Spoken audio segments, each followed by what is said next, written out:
মহান আল্লাহ তাআলা হযরত আলী রাদিয়াল্লাহু তাআলা আনহুকে আশ্চর্য রকমের জ্ঞান দান করেছিলেন। হযরত আলী রাদিয়াল্লাহু তাআলা আনহু ছিলেন এমন একজন সাহাবী যাকে আমাদের প্রিয় নবী হযরত মুহাম্মদ সাল্লাল্লাহু আলাইহি সাল্লাম সর্বাধিক পরিমাণে ভালোবাসতেন। আমাদের প্রিয় নবী হযরত মুহাম্মদ সাল্লাল্লাহু আলাইহি সাল্লাম বলেছেন, আমি হলাম জ্ঞানের শহর এবং আলী হচ্ছে সেই শহরের দরজা।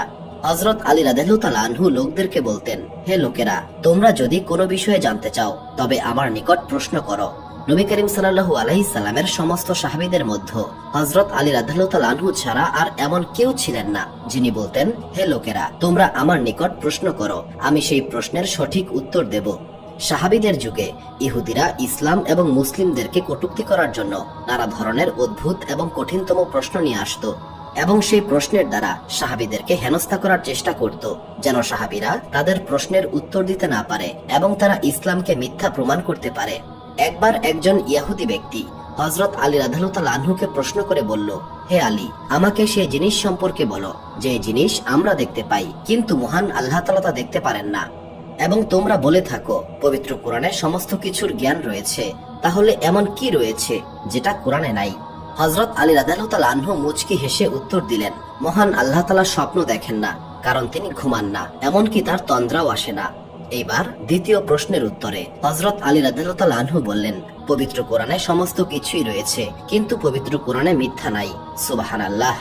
হযরত আবু বকর রাদিয়াল্লাহু তাআলা আনহুর ইন্তেকালের পর হযরত ওমর রাদিয়াল্লাহু তাআলা আনহু মুসলিম জাহানের খলিফা হিসেবে নির্বাচিত হলেন।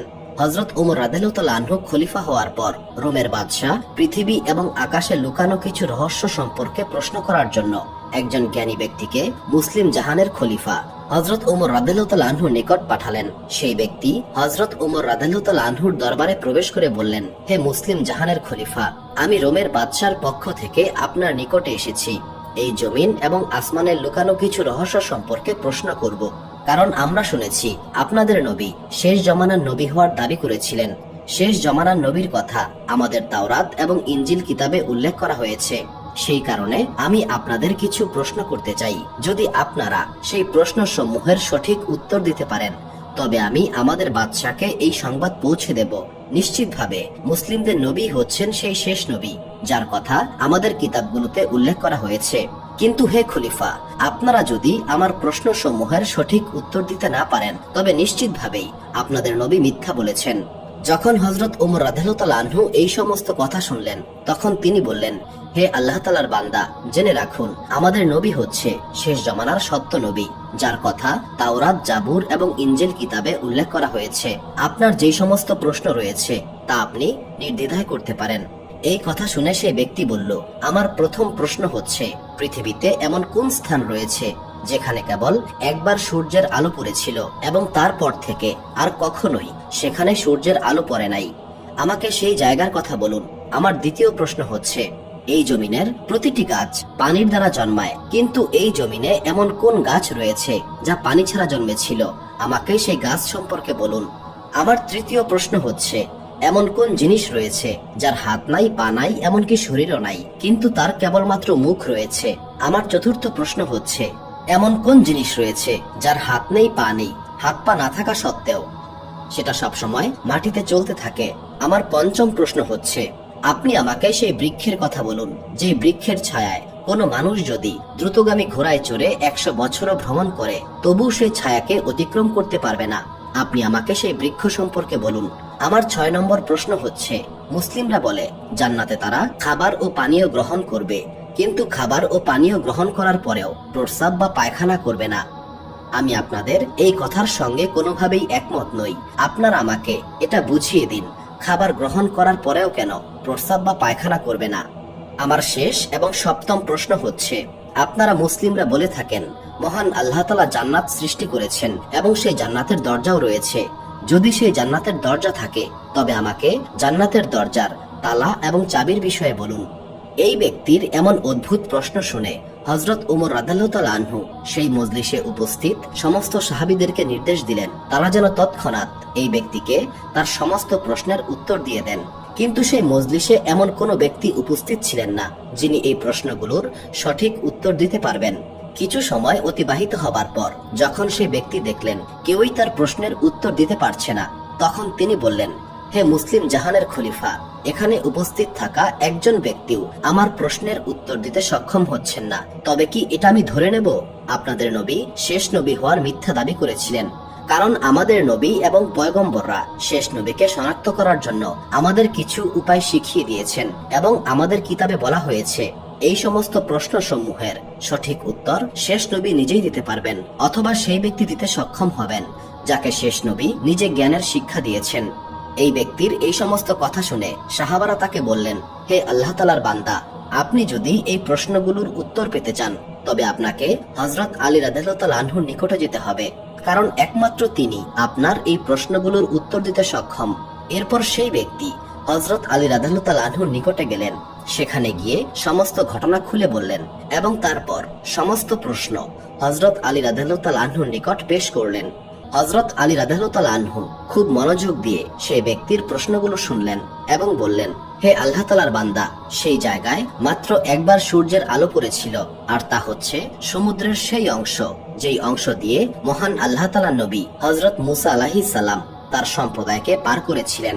মহান আল্লাহ তাআলা হযরত মুসা আলাইহিস সালামকে আদেশ করেছিলেন, হে মুসা, তোমার লাঠি দিয়ে এই সমুদ্রে আঘাত করো। যখন মুসা আলাইহিস সালাম লাঠি দিয়ে সমুদ্রে আঘাত করলেন তখন সমুদ্র দুই ভাগ হয়ে গিয়েছিল এবং হযরত মুসা আলাইহিস সালামের সম্প্রদায় সেই পথ দিয়ে সমুদ্র অতিক্রম করেছিল। যখন হযরত মুসা আলাইহিস সালামের সম্প্রদায় সমুদ্রের মাঝখানে রাস্তা দিয়ে পার হচ্ছিল তখন সেই অংশে প্রথমবারের মতো সূর্যের আলো পড়েছিল। যখন হযরত মুসা আলাইহিস সালামের সম্প্রদায় সমুদ্রের সেই অংশ অতিক্রম করে ফেলল তখন সমুদ্র আবার মিলিত হয়ে গেল এবং সেই জায়গা পুনরায় পানি দিয়ে পরিপূর্ণ হলো। তারপর থেকে আজ পর্যন্ত সেখানে কখনো সূর্যের আলো পড়ে নাই। আপনার দ্বিতীয় প্রশ্ন হলো, এই দুনিয়াতে প্রতিটি গাছ পানির দ্বারা জন্মায়, কিন্তু এমন কোন গাছ রয়েছে যা পানি ছাড়াই জন্মেছিল? হে আল্লাহ তাআলার বান্দা, মহান আল্লাহ তাআলা হযরত ইউনূস আলাইহিস সালামের জন্য মাটি থেকে মুহূর্তের মধ্যেই একটি গাছ সৃষ্টি করেছিলেন। যখন হযরত ইউনূস আলাইহিস সালাম অনেকদিন মাছের পেটে অবস্থান করার পর মহান আল্লাহ তাআলার ইচ্ছায় মাছের পেট থেকে মুক্তি পেলেন। মাছের পেটে অবস্থান করার কারণে হযরত ইউনূস আলাইহিস সালাম খুবই অসুস্থ হয়ে পড়েছিলেন। হযরত ইউনূস আলাইহিস সালাম ব্যথা ও কষ্টের কারণে মহান আল্লাহ তাআলার নিকট সুস্থতার জন্য দোয়া করেছিলেন। এরপর মহান আল্লাহ তাআলা তার দোয়া সঙ্গে সঙ্গে কবুল করেছিলেন এবং মুহূর্তের মধ্যেই একটি লাউ গাছ মাটি থেকে উৎপন্ন করে দিয়েছিলেন, যার ফল খেয়ে হযরত ইউনূস আলাইহিস সালাম আবার সুস্থ হয়ে উঠেছিলেন। সুতরাং হে আল্লাহ তাআলার বান্দা, যে গাছটি পানি ছাড়াই জন্মেছিল তা হলো সেই লাউ গাছ, যা মহান আল্লাহ তাআলা হযরত ইউনূস আলাইহিস সালামের জন্য মাটি থেকে এক মুহূর্তে উৎপন্ন করেছিলেন। আপনার তৃতীয় প্রশ্ন ছিল, এমন কোন জিনিস রয়েছে যার হাত নাই, পা নাই, শরীর নাই, কিন্তু কেবল একটি মুখ রয়েছে? হে আল্লাহ তাআলার বান্দা, সেই জিনিস যার কেবলমাত্র একটি মুখ রয়েছে আর তা হলো দোজখের আগুন। কারণ দোজখের এই আগুন সমস্ত কিছুই গ্রাস করবে এবং দোজখের আগুন মানুষকে এমন ভাবে গ্রাস করবে যেভাবে ক্ষুধার্ত প্রাণীরা তার শিকারকে ছিঁড়ে খায়। মহান আল্লাহ তাআলা পবিত্র কোরআনে ইরশাদ করেছেন, যখন তারা দোজখের আগুন দূর থেকে দেখবে তখন তারা দোজখের আগুনের গর্জন ও ক্রোধ শুনতে পাবে। হে আল্লাহ তাআলার বান্দা, মহান আল্লাহ তাআলার নিকট সেই ব্যক্তি সফল যে মহান আল্লাহ তাআলা এবং তার শেষ নবীকে স্বীকার করেছে, এবং চিরকাল ব্যর্থ সেই ব্যক্তি যে মহান আল্লাহ তাআলা এবং তার শেষ নবীকে অস্বীকার করেছে। আপনার চতুর্থ প্রশ্ন ছিল, এমন কোন জিনিস রয়েছে যা মাটিতে সর্বদা চলতে থাকে অথচ তার হাত নেই, পা নেই? হে আল্লাহ তাআলার বান্দা, যে জিনিসটি সর্বদা মাটিতে চলতে থাকে তা হচ্ছে পানি। যখন মহান আল্লাহ তাআলা পানিকে পৃথিবীতে অবতীর্ণ করেছেন তখন থেকেই আজ পর্যন্ত এই পানি মাটিতে সর্বদা প্রবাহিত হয়ে চলেছে। মহান আল্লাহ তাআলা মানুষের জন্য এই পানিতে একটি শিক্ষাও রেখেছেন। যেমন পানি মাটিতে নিরন্তর প্রবাহিত হয়, মহান আল্লাহ তাআলা নিজেই এর জন্য পথ তৈরি করে দেন। হে আল্লাহ তাআলার বান্দা, আপনিও মহান আল্লাহ তাআলার পথে চলার চেষ্টা করুন। নিঃসন্দেহে মহান আল্লাহ তাআলা আপনার জন্য পথ সৃষ্টি করে দেবেন, যেমন তিনি পানির জন্য পথ সৃষ্টি করে দেন। আপনার পঞ্চম প্রশ্ন ছিল, যদি কেউ ঘোড়ার গতিতে 100 বছর পর্যন্ত সে বৃক্ষের ছায়ায় পথ চলে তবু সে বৃক্ষের ছায়া কখনো শেষ হবে না। হে আল্লাহ তাআলার বান্দা, সেই বৃক্ষটি হলো শাজরাতুত তুবা। শাজরাতুত তুবা জান্নাতের সেই বৃক্ষগুলির মধ্যে একটি, এবং এই বৃক্ষ এতটাই বড় যে এই বৃক্ষের শাখা প্রশাখা জান্নাতের প্রতিটি ঘর পর্যন্ত পৌঁছে যাবে। এই বৃক্ষের নিচে মহান আল্লাহ তাআলা মেশক, জাফরান এবং আম্বারের বিশাল পাহাড় তৈরি করে রেখেছেন। জান্নাতের এই বিশাল বৃক্ষের উদাহরণ আমাদের এই দুনিয়ার সূর্যের মতো। সূর্যের আলো যেমন আমাদের পৃথিবীর প্রতিটি ঘর পর্যন্ত পৌঁছে যায়। এই শাজরাতুল তুবা সম্পর্কে মহান আল্লাহ তাআলা পবিত্র কোরআনে ইরশাদ করেছেন, যারা ঈমান এনেছে এবং সৎকর্ম করেছে তাদের জন্য জান্নাতে তুবা বৃক্ষ রয়েছে এবং নিশ্চিতভাবেই পরকালে তাদের জন্য অনেক ভালো পরিণাম রয়েছে।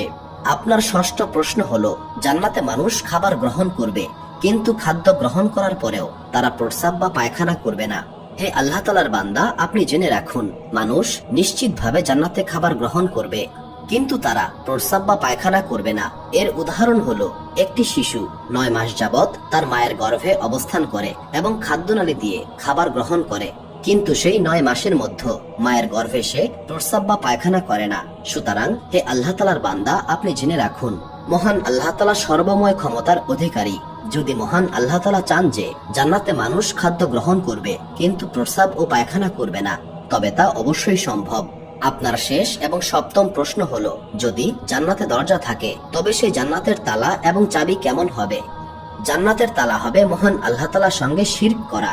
যে ব্যক্তি মহান আল্লাহ তাআলার পরিবর্তে অন্য কাউকে উপাস্য বানাবে এবং তার পূজা করবে, নিশ্চয়ই তার জন্য জান্নাতের দরজার তালাগুলো কখনোই খুলবে না। একইভাবে জান্নাতের দরজার চাবি হচ্ছে মৃত্যু পর্যন্ত তাওহীদের সাক্ষ্য দেওয়া। একবার একজন ব্যক্তি হযরত আলী রাদিয়াল্লাহু তাআলা আনহুর খিদমতে হাজির হলো এবং অত্যন্ত আদব ও শ্রদ্ধার সঙ্গে বলল, হে আমিরুল মুমিনিন, আমি আপনাকে কিছু প্রশ্ন করতে চাই।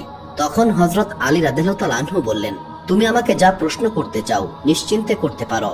তখন সেই ব্যক্তি বলতে শুরু করলো, হে আমিরুল মুমিনিন, আমার প্রথম প্রশ্ন হচ্ছে, এই পৃথিবীতে মহান আল্লাহ তাআলার সেই বিশেষ বান্দা কে ছিলেন যিনি একই সময়ে 2 সৎ বোনকে বিয়ে করেছিলেন? যদিও আমাদের শরীয়ত বলে একই সময়ে 2 বোনকে বিয়ে করা হারাম। আমার দ্বিতীয় প্রশ্ন হচ্ছে, গরুর চোখ সবসময় মাটির দিকে নিচু হয়ে থাকে কেন? এই প্রাণী আকাশের দিকে কেন তাকায় না?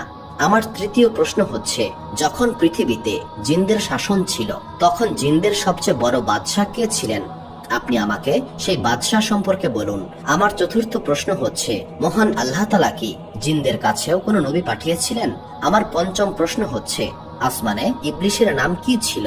আমার ষষ্ঠ প্রশ্ন হচ্ছে, এই পৃথিবীতে কুফরি সবার আগে কে করেছিল? আমার সপ্তম প্রশ্ন হচ্ছে, কেন উত্তরাধিকার সূত্রে পুরুষকে 2 ভাগ এবং নারীকে 1 ভাগ দেওয়া হয়?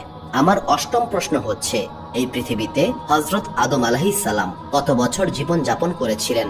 আমার নবম প্রশ্ন হচ্ছে, যখন জান্নাতে হযরত আদম এবং হাওয়া আলাইহিস সালাম মহান আল্লাহ তাআলার অবাধ্যতা করেছিলেন, তখন সেই অবাধ্যতার পর হযরত আদম আলাইহিস সালাম কত বছর যাবত অশ্রু ঝরিয়েছিলেন এবং আমরা পৃথিবীতে কিভাবে এর হিসাব করতে পারি? এবং আমার দশম ও শেষ প্রশ্ন হচ্ছে, সেই 5টি জিনিস কি যা পৃথিবীতে মা বাবা ছাড়াই জন্মেছিল?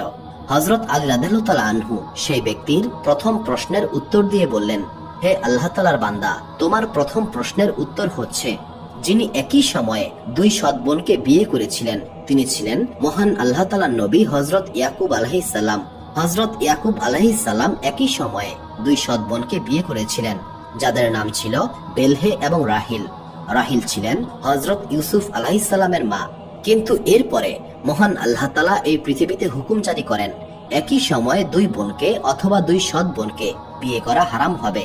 এই হুকুমের পরে যে ব্যক্তি একই সময়ে 2 বোনকে বিয়ে করবে সে একটি বড় গুনাহ করবে। তোমার দ্বিতীয় প্রশ্ন ছিল, গরুর চোখ সবসময় মাটির দিকে নিচু হয়ে থাকে কেন? হে আল্লাহ তাআলার বান্দা, হযরত মুসা আলাইহিস সালামের সম্প্রদায় মহান আল্লাহ তাআলাকে অস্বীকার করেছিল এবং হযরত মুসা আলাইহিস সালামের কথা অমান্য করে বিভিন্ন প্রাণীর উপাসনা করতে শুরু করলো এবং তারা সেই প্রাণীগুলিকে তাদের উপাস্য হিসেবে গ্রহণ করলো। বড়ই দুঃখের বিষয়, তখনকার যুগে মানুষেরা এই জমিন, আকাশ এবং সমগ্র সৃষ্টি জগতের রব মহান আল্লাহ তাআলার পরিবর্তে এই প্রাণীগুলোর উপাসনা করতে শুরু করলো।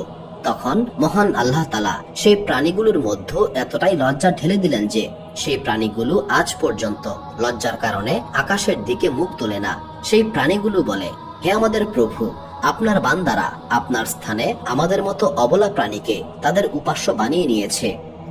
তাদের এই অপকর্মের কারণে আমরাও আপনার নিকট লজ্জিত। এটাই সেই কারণ যে কারণে গরু লজ্জায় আকাশের দিকে তাকায় না। তোমার তৃতীয় প্রশ্নের উত্তর হচ্ছে, জিন জাতির সবচেয়ে বড় বাদশার নাম ছিল সামান। মহান আল্লাহ তাআলা সেই জিনকে প্রজ্বলিত আগুনের শিখা থেকে সৃষ্টি করেছিলেন।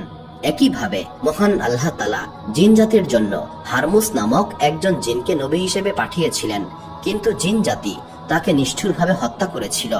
হে আল্লাহ তাআলার বান্দা, তোমার পঞ্চম প্রশ্নের উত্তর হচ্ছে, আসমানে ইবলিশের নাম ছিল আজাজিল এবং ইবলিশই ছিল সেই অভিশপ্ত যে পৃথিবীতে সর্বপ্রথম কুফরি করেছিল। যখন মহান আল্লাহ তাআলা হযরত আদম আলাইহিস সালামকে সিজদা করার আদেশ দিয়েছিলেন, তখন সমস্ত ফেরেশতারা হযরত আদম আলাইহিস সালামকে সিজদা করেছিলেন, কিন্তু ইবলিশ সিজদা করতে অস্বীকার করেছিল। তোমার সপ্তম প্রশ্নের উত্তর হচ্ছে, উত্তরাধিকার সূত্রে পুরুষকে 2 ভাগ এবং নারীকে 1 ভাগ দেওয়া হয়। এর কারণ হচ্ছে, যখন মহান আল্লাহ তাআলা হযরত আদম এবং হযরত হাওয়া আলাইহিস সালামের জন্য জান্নাত তৈরি করেছিলেন, তখন জান্নাতে মাত্র 3টি দানা ছিল। সেই 3টি দানার মধ্যে হযরত হাওয়া আলাইহিস সালাম 1টি দানা খেয়েছিলেন এবং বাকি 2টি দানা হযরত আদম আলাইহিস সালাম খেয়েছিলেন। সেদিন থেকেই মহান আল্লাহ তাআলা নির্ধারণ করলেন, উত্তরাধিকার সূত্রে পুরুষকে 2 ভাগ এবং নারীকে 1 ভাগ দেওয়া হবে। একইভাবে হযরত আদম আলাইহিস সালাম এই পৃথিবীতে প্রায় 950 বছর জীবনযাপন করেছিলেন। যখন হযরত আদম আলাইহিস সালাম এবং হযরত হাওয়া আলাইহিস সালাম মহান আল্লাহ তাআলার সঙ্গে অবাধ্যতা করেছিলেন, তখন সেই অবাধ্যতার পর হযরত আদম আলাইহিস সালাম 100 বছর যাবত কেঁদেছিলেন। হযরত আদম আলাইহিস সালাম এতটাই কেঁদেছিলেন যে তার ডান চোখ থেকে এত অশ্রু বের হয়েছিল যতটা পানি দজলা নদীতে বয়ে যায়, এবং তার বাম চোখ থেকে এত অশ্রু বের হয়েছিল যতটা পানি ফুরাত নদী দিয়ে প্রবাহিত হয়। তোমার 10ম প্রশ্নের উত্তর হলো, সেই জিনিসগুলো যা মা বাবা ছাড়াই জন্মেছিল, তাদের মধ্যে হযরত আদম আলাইহিস সালাম, হযরত হাওয়া আলাইহিস সালাম, হযরত ইসমাইল আলাইহিস সালামের কুরবানির সময় মহান আল্লাহ তাআলার পক্ষ থেকে প্রেরিত সেই দুম্বা, হযরত সালেহ আলাইহিস সালামের উটনি এবং হযরত মুসা আলাইহিস সালামের লাঠি। সুপ্রিয় দর্শক মণ্ডলী, প্রতিদিন নতুন নতুন ভিডিও পেতে আমাদের চ্যানেলটি অবশ্যই সাবস্ক্রাইব করুন এবং পাশে থাকা বেল আইকনটি প্রেস করতে অবশ্যই ভুলবেন না, এবং সেই সাথে আপনার যে কোনো মতামত আমাদের জানাতে আমাদের ভিডিওতে অবশ্যই কমেন্ট করুন। আশা করি আপনারা সবাই ভালো থাকবেন এবং সুস্থ থাকবেন।